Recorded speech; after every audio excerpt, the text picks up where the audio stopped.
Orang seperti Wati ini, kalau saya menilainya sebagai seorang apologik, jelas bahwa memang senang berdebat, sekalipun apa yang menjadi isi perdebatannya itu bagi saya untuk kali ini seperti tong kosong yang nyaring giginya. Bisa dibayangkan kalau kemudian hanya dengan dasar membabi buta pembelaannya terhadap kelam habaib, sampai-sampai menyamakan Kiai Manudin Usman Al-Bantani dengan Paulus, menyamakan dengan Musailama yang pernah juga mengangkat dirinya menjadi Rasulullah, seolah-olah bahwa Kiai Manudin Usman Al-Bantani ini juga mengangkat dirinya menjadi nabi dan memalsukan Al-Quran.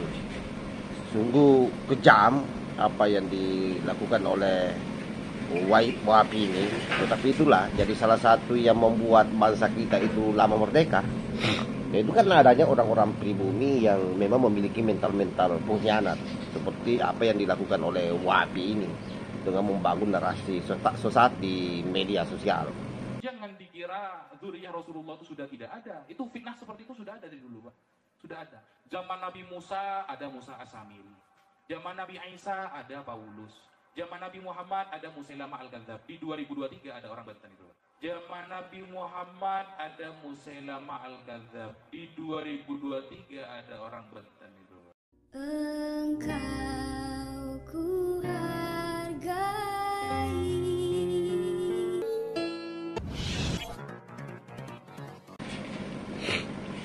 Assalamualaikum warahmatullahi wabarakatuh. Om Swastiastu, Namo Buddhaya, salam kebajikan. Kembali bersama 9.0 TV dari Buta Pandita Luti Kabupaten Bulukumba. Sahabat-sahabat dimanapun juga berada, sebelum kita masuk memberikan reaksi terhadap pernyataan di video yang saya sematkan di awal, terlebih dahulu saya mengucapkan Selamat Hari Santri tanggal 22 Oktober tahun 2023. Semoga dengan Hari Santri ini membuat para santri seluruh Nusantara semakin giat belajar, kerja keras untuk bagaimana bisa mencapai cita-citanya. Yang pasti bahwa kita berharap refleksi Hari Santri hari ini sejalan dengan apa yang menjadi cita-cita besar Nahdlatul Ulama di abad kedua, di mana tentu membuat santri semakin kokoh menjadi penopang bagi NKRI, menjadi warna tersendiri dalam rangka membingkai kebinekaan di negara kita, sebagaimana yang sudah menjadi cita-cita besar para pendiri bangsa ini, termasuk para leluhur kita di Nahdlatul Ulama. Sahabat-sahabat yang saya hormati dimanapun juga berada, kita kembali kepada laptop mengomentari si Sutat YP tadi. Dalam pernyataannya saya kira sudah sangat jelas bagaimana Kiai Manudin Usman Al-Bantani itu di-framing habis-habisan oleh YP seolah-olah sebagai orang yang kafir, sekalipun di situ tidak menyebutkan nama Kiai Manudin Usman Al-Bantani secara langsung, tapi menyebutnya ada orang Banten katanya yang menjadi Musailama tahun 2023. Nah, poin pertama yang saya mau sampaikan bahwa YP ini adalah merupakan debater, dia apologik yang selama ini memang kuat berdebat dengan para pendeta. Itu juga sebenarnya bukan hal yang sangat substansi, karena kalau bicara soal mengurusi iman orang lain, saya kira itu bukan orang NU yang seperti itu. Orang NU itu sangat menghargai perbedaan. Lalu kemudian kalau ada orang yang sampai kemudian masuk ke ranah-ranah privasi agama orang, ya tentu itu bukanlah orang yang kita kategorikan sebagai Nahdien sejati, karena Gus Dur sendiri itu sangat menghargai perbedaan, sangat menghormati orang-orang di luar daripada orang yang beragama Islam. Bahkan kata Gus Dur bahwa orang berbuat baik itu tidak perlu bertanya apa agamanya. Artinya apa? Kita selaku orang-orang Nahdien seyogyanya tidak mencampuri agama orang lain. Itu poin pertama kalau kita bicara soal YP ini.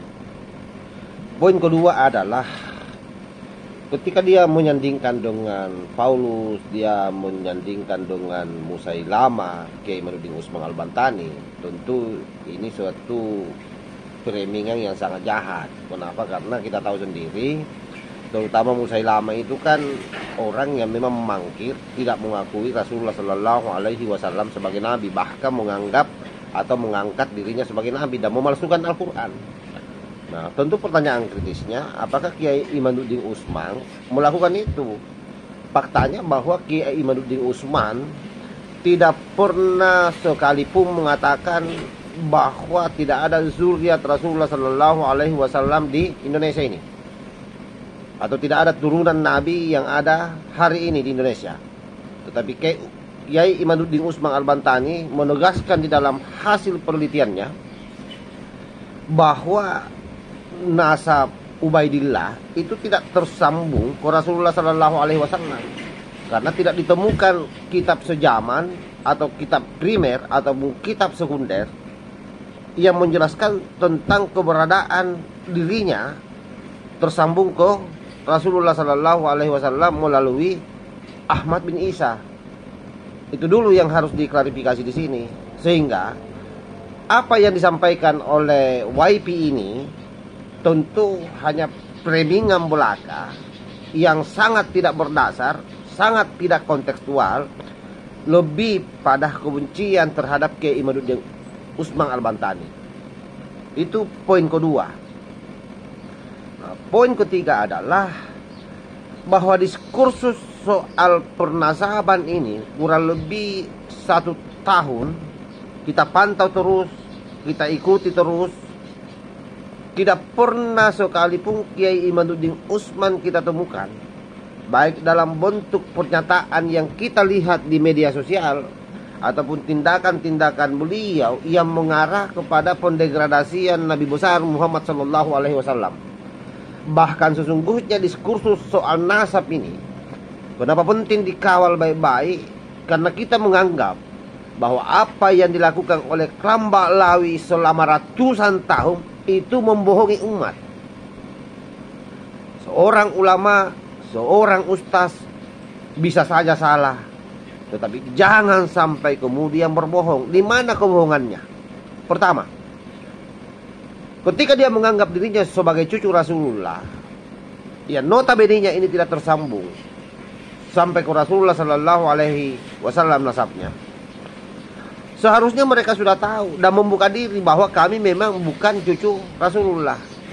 Tetapi faktanya sampai hari ini masih tetap merasa sebagai cucu Rasulullah, tetapi tidak sanggup memperlihatkan kitab-kitab yang menunjang keberadaan dirinya bahwa nasabnya tersambung.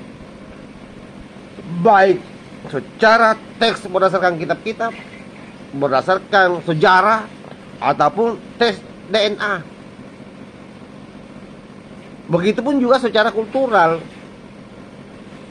nilai-nilai tata etika itu tidak ada di sana kelihatan. Karena rupanya dalam pandangan kita sampai hari ini, apa yang dilakukan oleh oknum-oknum klan Ba'lawi itu sepertinya mereka sudah melakukan pembagian tugas. Jadi ada memang yang bertugas mendegradasi ulama-ulama NU, ada yang bertugas bagaimana merecoki pemerintahan, yang mentegut-tegutkan Pancasila, yang mengkabir-kabirkan bahkan memfir'aunkan Jokowi kalau kita lihat bagaimana mereka selama ini. Lalu kemudian ada juga yang bertugas memplesetkan sejarah berdirinya bangsa kita. Bahkan ada juga yang bertugas kemudian memasukkan nasab orang yang sudah meninggal dengan cloning makam-makam para pahlawan kita. Termasuk para sultan-sultan kita di Nusantara juga sudah ada yang di-cloning makamnya.